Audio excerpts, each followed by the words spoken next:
In this video, I'll be showing you how to fix if you're not receiving calls or messages on your Android phone. It's a very simple method, so if you find this video helpful, be sure to drop a like and subscribe.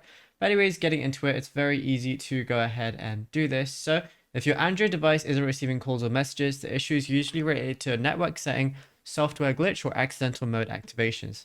So what we're going to do is check for silent blockers. Swipe down on the top right of your screen and it's going to show you a quick settings panel.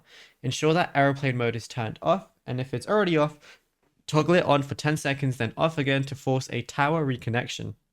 And as well as do not disturb, make sure that is turned off as well. Now look at your signal bars. If you see no service or emergency calls only, your SIM card may need reseating as well. And what we could also do in case there's a bug is go over to our settings application, scroll down towards the bottom, and you're going to see general management as one of the options. Go ahead and click on that, scroll down again and go over to reset. And once we click on reset, then go over and scroll down and select reset mobile network settings.